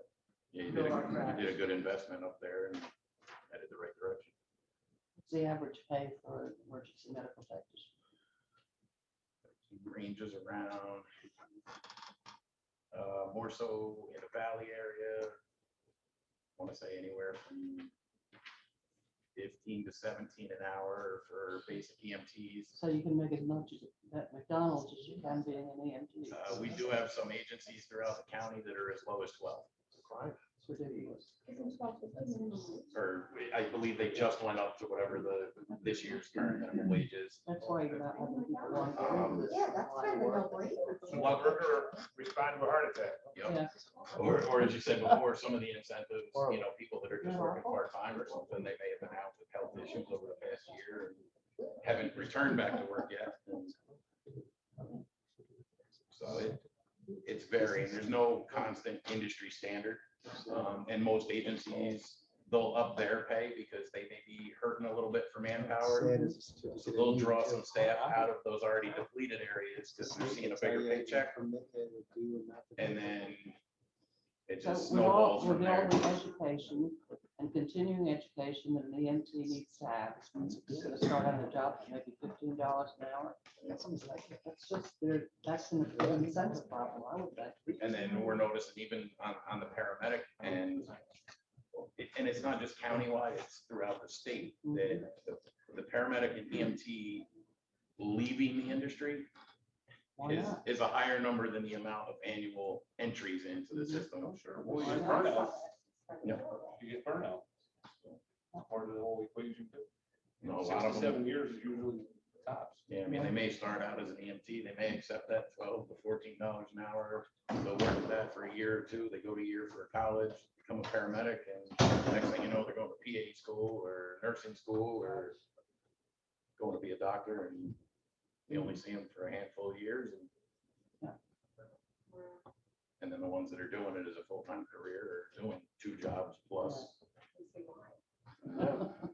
And that's the thing, in a perfect world, it would be cost effective. You could have one single countywide service if that's the way you ever went to go. But then the problem being is now everybody that's working the 2, 3 jobs, you're not working one job. So now you're gone to another county or some other area, some other career, and then you're back down to a manpower problem. Or you're paid enough to where you can handle a little more. Yeah. And then the price tags up, and Price tag so up. that's you gotta look at it from multiple multiple aspects. Yeah, I don't particularly care for Green County to go with something like Albany County has. It's very convoluted. And they're, It works for them, yeah, for them, it tends to work. but it's a very convoluted system. This is relatively simple. I don't know what the town supervisors think of this type of a system, if it's something that would solve the problem of not having ambulances where we need them, when we need them. We reached out to all the town supervisors. For this meeting, yes. Multiple times. Is there something that Schoharie County revamped their ambulance service because they were in the same boat as us? Schoharie County on Friday just picked up 2 brand new ambulances, and they are gonna be county ambulances. So right now they have 1 paramedic on 24/7 to cover everything in their county except for like the city areas, Cobleskill areas, stuff like that are covered under a lot of commercial AMR covers out in there. But Schoharie has decided we're biting the bullet. They're putting on 2 BLS ambulances that are county ambulances to help the outlying areas that are having trouble getting out. And if I'm not mistaken, Delaware County is not far behind them. They're currently working on plans and options. Doesn't that pull a resource or resources from the existing system anyway? They just had to hire, I want to say it's 15 or 20 more EMTs. Who staffs? Yeah, exactly. Who staffs? I don't know how. They still have some volunteer agencies. Yeah. And we don't have any left here now that are transport agencies. right? No Just transport first officers. response. And out there, the county is funded and started, I believe some point in July is going to be their start date of putting those units out there. And they're pretty much only going to be backfilling agencies that don't get off the floor and known areas of troubled responses. They'll just head that way whenever calls come in. And most of the time, they're going to end up getting those calls. That should alleviate a little bit of Ashland's mutually Conesville. Whew, I hope so. And that's like today, that was what the snowball effect was. They were out of county on a mutual aid request and also along with a Green County paramedic. And it's understandable to be close to the county line, just over the line, something like that. You help your neighbors out. But they're starting to call Green County EMS units all the way out into Harpersfield, which if anybody's familiar, I mean, that's halfway between Prattsville and Oneonta. I didn't realize to go to Gilboa. Gilboa, Durham stopped because they started to abuse that a little bit. They kept calling the Durham resources up there, and then it was like, wait a minute, you just don't want to go out for your call, and now you're burning one of our very needed services. You know, everybody's willing to help when it's needed, but then it started to become the normal, and they said, no, we got to stop this. You guys got to figure. This is not limited to our area at all. Sean, I believe that Rich Tompkins actually had a meeting with the Schoharie County because they were dragging you over to 990 and stuff over that area. That's phone calls, it's not 990. We're now going to Jefferson, we're going to Harpersfield, they were there this morning, and then to Conesville We were afterwards. there this morning, yes. And that's what snowball affected this mountaintop, because now, when Ashland was out of county, Wyndham was on a call. So now Hunter and then Caro had to head up the mountain to backfill that. The key to that is, and this is, the dispatchers are always in a bad spot with this. During the winter, we had friend who was on, we probably had a foot of snow on the ground, snowing hard. Nobody out there responded, so they called Green County called us. I called down to the dispatch center and I said, if I don't, if we decline to go, what's your next move? We're gonna send Wyndham. We'll send us, we can send Wyndham. And then you got to backfill Wyndham anyway. But we're working on trying to resolve it. I guess the Schoharie County thing is supposed to make all this better, but the Delaware County thing, from what I'm being told, is nowhere near to resolve. Yeah, that one's still in the thought process, but hopefully they go the same. Sean, what would you know on the training of an EMT? I know Pat said 140 hours of training or something. Used to be. Yeah, they Used to used to be. be. It's well over that now. But I know we did. 600 or 700 hours, I think it is. What would be Is it the up that high? comparison for our nursing program at the college with the nurses in their last year of their program? Would they be qualified No. to get their experience through EMTs? Through traveling on EMTs in any way? No, You don't want an because ambulance? DOH restrictions and they won't. It actually works the opposite way. Your EMT students are allowed to do their clinical times in emergency rooms. I know that's the struggle that the colleges had. It did get cleared up a little with the agreement with Delhi, but that's a great program. They can't find the, hospitals for them to get their clinicals done. So it limits that program from being able to expand. So we're shooting ourselves in the foot. And I'm just saying, here's someone in the medical profession that maybe can jump in an ambulance with Yeah, the enough protocols are so qualifications to know how to do So that. we have nursing students come to us to get clinical experience, but they're not primary care providers, different scope of Okay. practice. Different Yeah, process, different protocols. Okay. Sounds just like a shame, though. I think, Pat, you said, I think a two-pronged approach here, you have a short-term and a long-term thing. Short-term is what can we do through intermunicipal agreement, can we start there and do something, but some of the issues that we just discussed over the last 15 minutes are going to require longer duration problem solving. Yeah, even something like the county, Columbia County model, for us, that's a couple of month process. We have to establish that department here in order to be able to apply for the CON. Then you gotta go through the REMO and You the gotta- state DOH process. Even in the end users, you'd have to get, agreements, MOUs or whatever with all the providers within the county, billing numbers. There's no quick solution Yeah. for sure. But I think, I'm not willing to wait on the state task force to come back and tell us what our problems are. We might be able to check with the town to see if there's any, I can check with Erica tomorrow, find out if she has people that are working part-time that need more hours. So if she's got available people and we have an available ambulance, that's one can go out when needed. And if everybody, and if all the other towns can check the same thing too, there might be, you might have a few extra people and a few extra rigs that are available at certain times. Like the winter time, we have 2 crews on from December 15th, right, till just about April 1st. And summertime, we have 2 crews on the weekends, holiday weekends, because of the falls and everything else that's going on. But she may have extra people that can backfill, and we have an ambulance. So if need be for us to put a second crew on, won't be a problem if you needed to backfill through the county. And especially when there's, Paying for it. Well, and they're especially being incentivized there. Well, as I said, right, Larry? one way to skin the cat. And while any one municipality may not have the resources to put additional staffing on, even, 5 days a week for a 12-hour shift. But through some collaboration, we may be able to say, okay, today, Hunter's gonna put an extra crew on. And through agreements, we say we can move that ambulance around.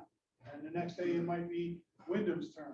And so there's a way, again, sharing what resources we do have through collaboration, we might be able to come up with something. You gotta remember too, something like the Columbia County model isn't being used every single day over in Columbia County. It's when call volume is elevated or peaks out, then they have to start moving their ambulance. But they could go a day, 2 days without putting in their system into operation because they don't need it. And you could It design. would be the same thing here. You could design the movement any way you want. I mean, just because Durham ambulance goes out, you may not want to shift the unit to the Cairo Durham line. Knowing that the call volumes are down, the dispatchers know what's going on, they may say that's sufficient, just send Caro if there's another call. But you don't have to move them up 2 miles up the road to go sit on the side of the road in the parking lot, you know, and vice versa. But now if Caro, Greenville, and Durham are all out, well, now we kind of got to move somebody out to the center of the county. So we don't, the operations can be set up however, you know, individual towns would like their areas covered. I think our dispatchers handle it when they have a request to handle it. Yep. The theory would be for them to be able to do Just that do it. because they notice the whole county. Yep. Whereas your individual towns. There have been a don't. few times during peak volumes that either myself or Director Farrell or even Sean has made the calls just to start moving the ambulance out. Again, caveat behind it is there's no revenue recovery for the town of Catskill or for Carroll to come down or Coxsackie to relocate out to the west. That's the only thing with what the three of us will do at a spur of the moment time. And that's us paying attention on a day off or whether we're in the office or out on the road. Because a lot of time the field providers, when it does get busy, they're tied up with their hands-on patient care and they're not necessarily hearing everything else that's going around in the county. So maybe some of the towns that have the most mutual aid requests, even though they don't have the ability to provide an ambulance, they could pay for the staffing of an ambulance that's around that's not being staffed. You know what I'm saying? Or There's multiple close to multiple their ways locale. to approach. Is there any way that any of all of this summary of this meeting will get out to any town supervisors or authorities that, so they'll have access to everything? Everything you're watching tonight will be posted. Why wouldn't you, what I would do Because we could reach out to some of those towns is that call are, a supervisors meeting. Yep. We do it on at the mountaintop. We did that for sure. I know, but you should. Call them multiple You times. do it, Rich. Okay, but like Rich handles 3 towns, we handle us, Wyndham's here, so you have the mountaintop covered right now. But, For us. but really, I everybody. know you have should to be- go to everybody else, but. Everybody should be. a Yeah, part they of should. it. but- and do we have a mechanism in place to contact some of the more users of mutual aid and see if there's a hiccup or is there any specific reason why they haven't either upped their manpower status so that there's not as much mutual aid coming in? I mean, it's staffing issues, is it financial issues? You know, we don't know what the underlying reason is for them to, even if they were gonna put on another day crew or peak times, like you guys did, you said, all right, these are our peak times, we need an extra coverage on it. Other towns, and then we got one, it's fine. So, I realize we're an hour and a half into our meeting, but could we maybe have all the town supervisors introduce themselves and what town they're from? Just so we know what towns were here tonight, because I don't recognize everybody here. So could we do that? Sure. Sean, when you start back in the corner, we'll go up to the right. Paul, Macco, down Greenville. Darrell Lake, town of Hunter. Tom Boyd, town of Wyndham. Big Charles, down past. Joellen Sherman, where kind of places? Rich Tompkins, kind of that. Gail Finch, Town of Catskill.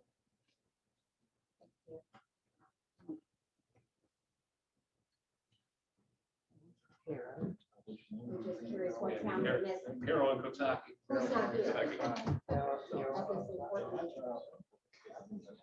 Rick's out of town. Rick's out of town, but Peter was supposed to be. Yeah, somebody was supposed to come. Thomas, where's our boy? Is that Charlie? Thanks for being here. Is there anything that can be done with the prison? That's dangerous. Well, I'll tell you, Greg, Yeah, I don't know where I was Peter in is. Coxsackie Rescue when it was a volunteer service back in the 80s. And they were fighting with the state back then. To either get their own service, to pay an ambulance service to be in there, multiple things. And you know what? It sits in the town of Coxsackie and the state says it's your district, handle it. They do contract, Mohawk, I believe, still has the contract for like non-emergency Transports. transfer stuff, but even on those cases, they'll call up there, and if they're busy in the city of Albany or Troy or wherever they happen to be swamped at the moment. They just don't, now we're not coming. And then their next answer is dial 911. It's, And then it gets treated as an emergent call instead of something that could have been pre-scheduled. And they probably have a special rate, which is just about nothing. Yeah, I don't know what the exact. you know, is there opportunity to go through again? I don't know. I think Coxsackie and Green reimburse whoever transports. Yeah, I think it's a Medicare, flat rate. Medicare or Medicaid rate. Yep. Rounded out. $125. $125. You can't put the key in the ambulance for that kind of money. George, I'm just gonna pick on you because you run the ambulance service, but on certification, DOH have a threshold of calls that you miss? Where they say, you know, we're not gonna certify your ambulance if you keep this up? They do not. I mean, they try to monitor regionally what's going on, you know, they have regional reps. There's only 2 reps for the whole 7 or 8 county capital district that they go from Greene County all the way up to Canadian border. But so they try to, you know, be aware of what's going on, but there's no mechanism in place for the state to say, hey, we're gonna shut you down.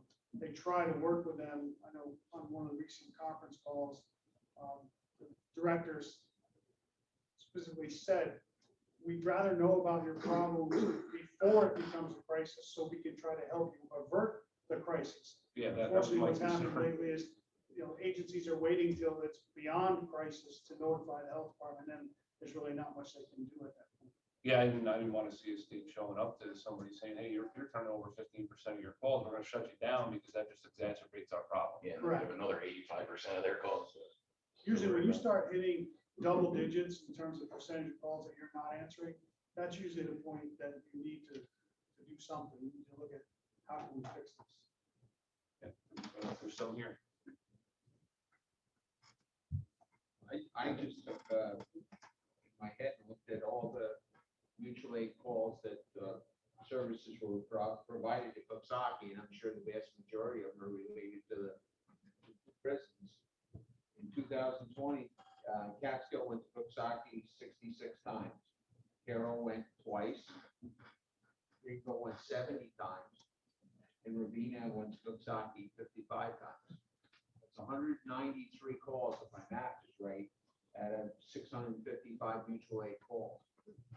That's over a third of the calls are going to Coxsackie.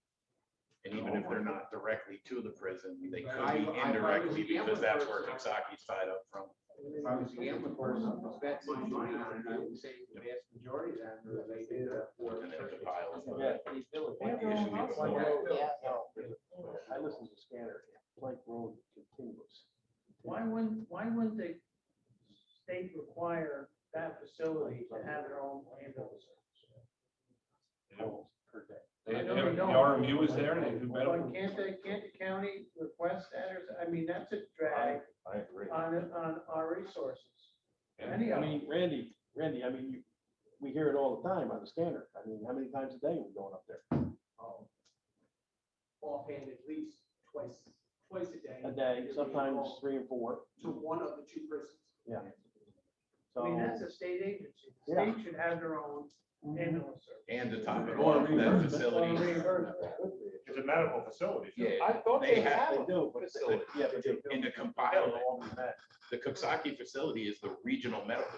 unit. So they ship prisoners in from other prisons Yeah, and it's. for that medical unit. They're in a hospital type environment. And then if they need them transferred to the unit they have up at Albany Medical Center, most of the time, it's Mohawk or whoever doesn't come on the inter-facility move, or if they can't do it in a prison van, they pick up the phone and What would it's happen if 911. these didn't go to it? Then it'd be the headache on the 911 center, and since it is a 911 generated call, they run the gamut until somebody answers. Coxsackie and Green are part of the Great Med, they call it the Great Mental Hub, it's called. Yep. And their regional hospital for the Great Mental Hub is Albany Medical Yep. Center. That's why the vast majority of those calls go to Albany. And they're expanding that medical unit. Yeah. Drive by 9W. I like that. Yeah. Front of the building. Why they don't have their own transport? Yeah, we'll do calls there where somebody's been shipped in out of Syracuse area They come into the regional medical unit and within 12 hours, they're calling 911 to send them to Albany Med. You just drove past there less than 12 hours ago, but Don't, sorry. You're in state prison, sorry, not coming to get you. I think the state's position on that is they'll throw it back to the municipality or the county and say, we provide a great economic impact to your area, and you guys suck it up and absorb it. That's the runaround of the solution that you're gonna get if you request that they put their own service on to help out a little bit. Well, maybe it's worth conversation with the assemblyman and the senator. Just approach the subject. I think the task force, Again. 6 or 7 years ago, looked at quite a bit of it, and I think they spoke with the state, and the state's position was to provide huge economic impact with jobs and careers, and the money back to the community. Was not speak myself, they weren't very interested in helping anybody, but.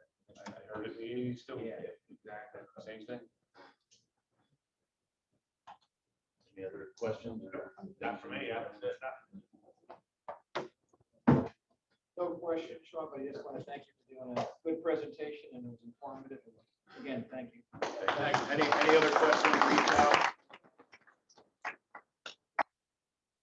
All right, we'll see if we can get some feedback from the towns then. Touch on the last page of the handout at all. So that's the reimbursement issue.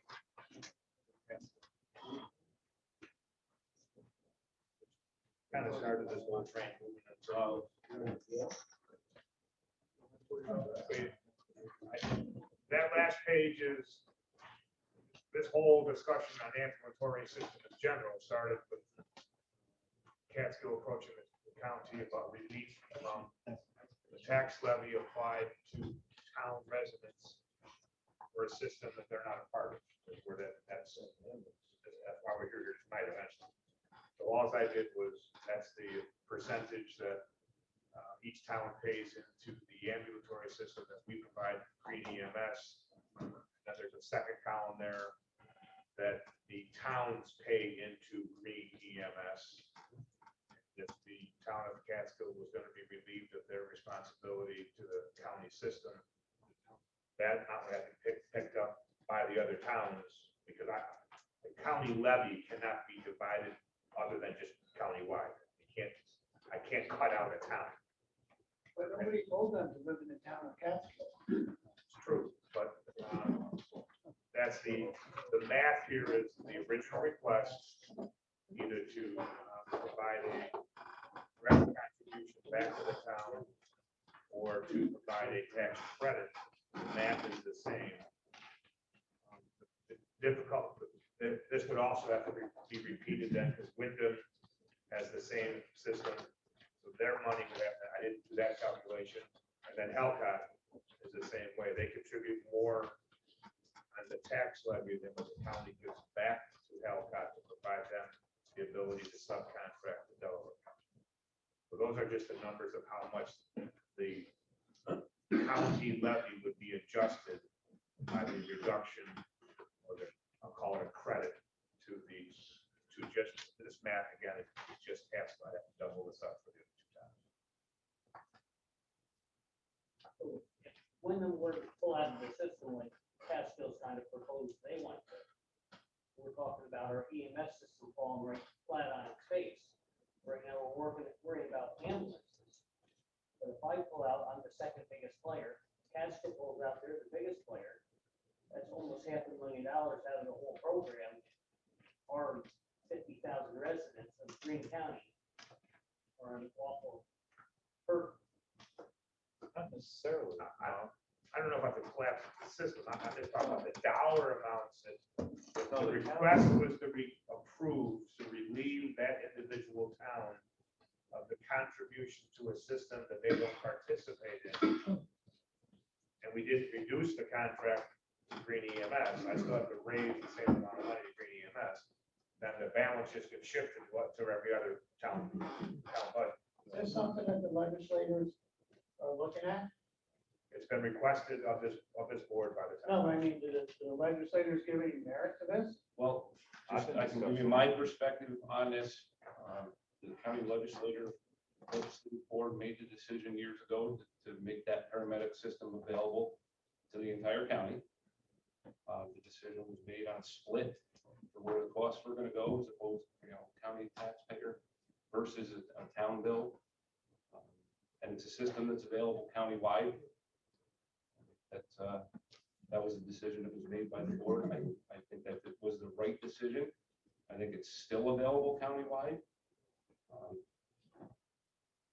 I think it would be a very bad precedent to set, to give a tax credit to one town for making their own decision when the other 13 towns didn't have any say in that decision whatsoever.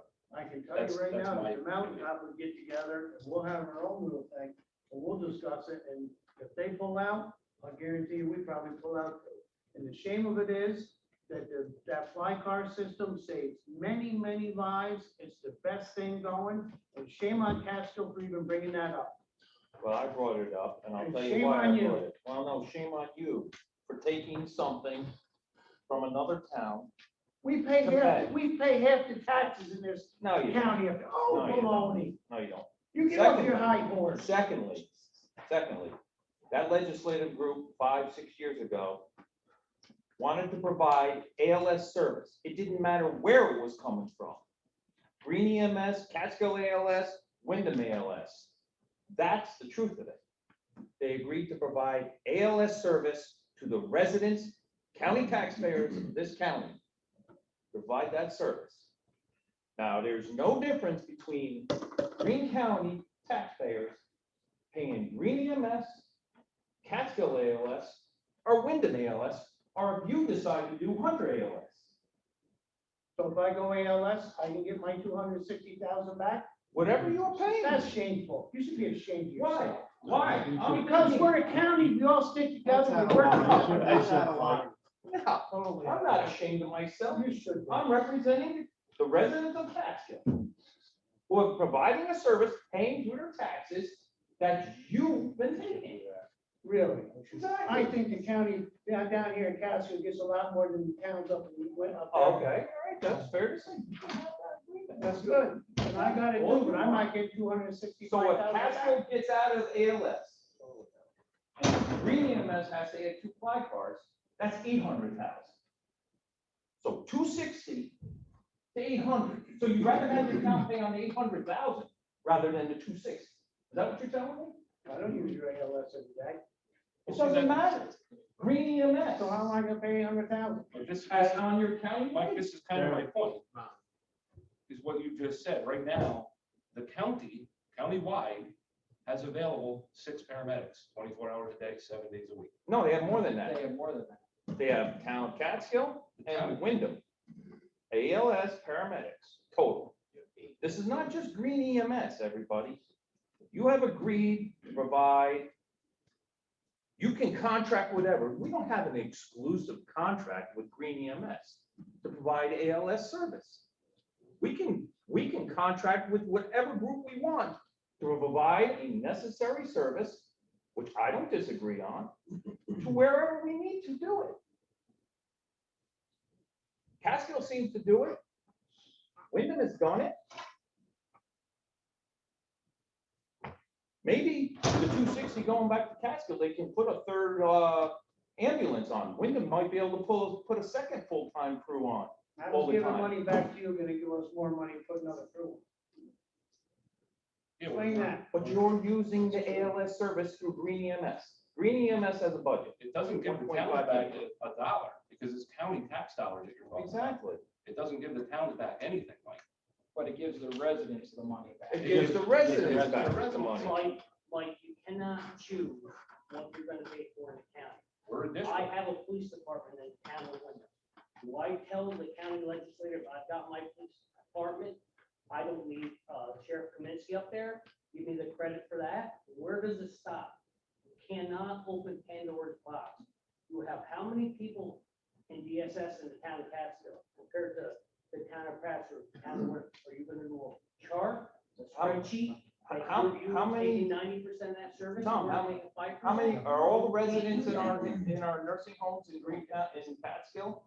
All from Catskill? No, they're from all over the county. And everybody And pays for that. then town of Catskill pays additional for that. I'm just saying, you cannot open Pandora's box. If you want to, you'll have egg on your face big time. I'm just telling you, it's I'm not just- fair. I'm And I just don't know where telling you. anybody ever thought it was moral in any way to have someone else pay for their way. I don't get it. I don't know why you just don't start the county of Casco and leave Green County altogether. That makes some sense. So this board decided, like I said years ago, to fund an ALS system. It doesn't matter where it comes from. And this board will decide. If they decide not to, I lose. If they vote and I don't get a majority vote on it, then it is as it is. It's that simple. I'm not gonna cry about it. Yeah, right now, it was tabled. Some additional information. Crying, huh? Does it look like my eyes are watering there? I think it's starting to get a Yeah, I little don't think- I childish don't- over there. yeah. I think we need to I keep the agree. personal comments out of it. We're talking about a county issue and town issues. It's not personal. Let's stop. Definitely. I'm sorry. That's No, it's. getting out of control. You're right, and I'm not gonna go back to the town of Baltimore and tell them that your bill's gonna go from 19,000 to 34,000. Because Catskill made a decision. So if Catskill wasn't around, say Catskill didn't exist, but you decided that ALS was that important for your town, they would have been paying that anyway. But you would have been paying that additional amount to fund the ALS. Yeah, and this board's done that twice in the last couple of years in Prattville and Hunter with additional cars. Exactly. In fact, just a quick note, I mean, like I said, back and forth really isn't, getting us anywhere, but when it's still, I think what White's relaying is, again, and I don't want to get into rough, it's not, we had a good meeting, I think we should keep it that way.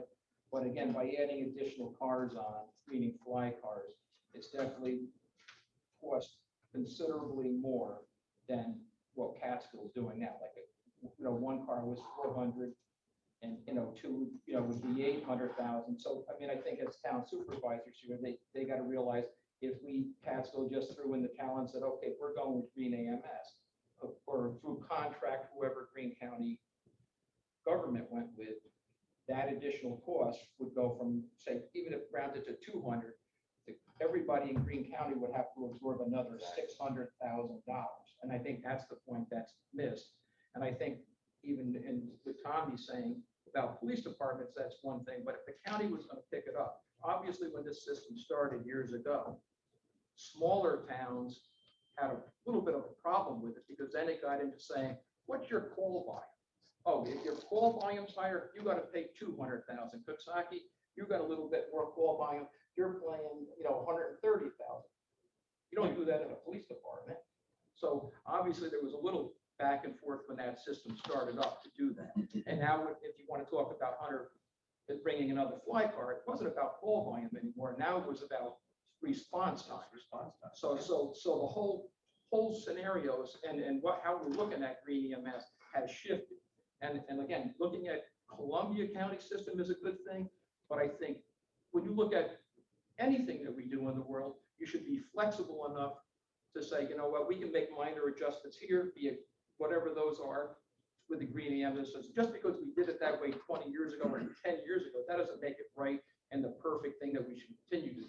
So I mean, I think everybody should have an open mind and see what's best, for the county as a group. But you can't say, that's the way it is and point fingers. It's just, we're not going to move ahead in that kind of scenario. I think it was the right decision. But I can say this, in the current system, like when Hunter came into play and it was added $400,000, nothing was added to the town share of that thing. So in my estimation, as a town supervisor, Greene County and all the other towns found a good silent partner because we've been paying our 17%. And frankly, everybody in this room has taken full advantage of it. None of those additional costs have went back to the town. That's all I have to say tonight. By choice. Not by But But that's, that's where I stand on it there. I don't know if it's gonna wind up coming up to a vote or when it'll come up to a vote. It's been tabled twice. I think we make decisions based on what's good for the county.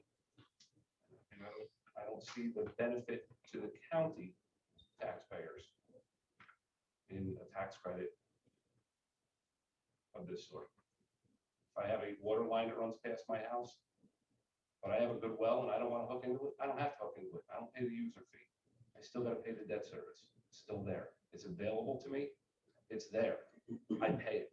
I can't go to the town and say, look, I'm not hooking into your water system. I'm not paying that. Can't do it. I think it's a bad precedent to set. Thank you for clarifying. That's my opinion. I am one vote for teams.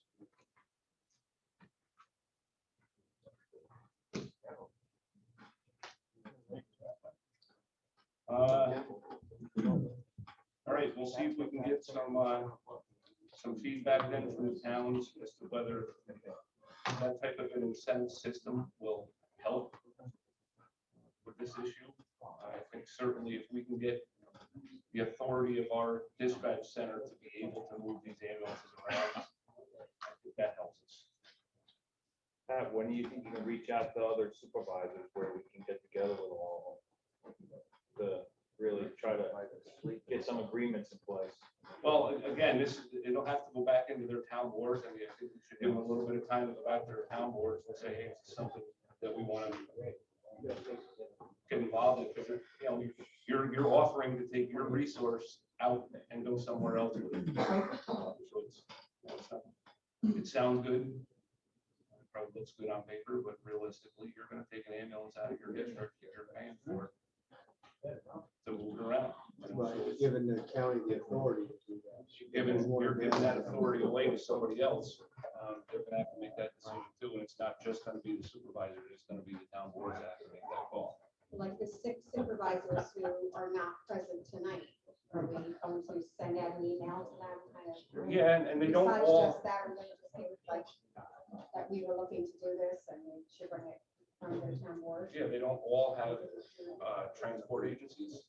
So I think it's more the transport agency towns that are the important ones, especially. But it's certainly an advantage to have ambulances available and moving around the county when they're needed. And that's an advantage to everybody. Right.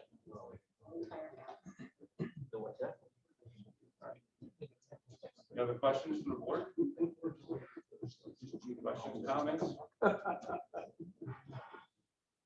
All right, let's dig in then and see if we can hammer something out. Thank you. Another fine mess you got it, Sister Sean. Wait, which Sean? You.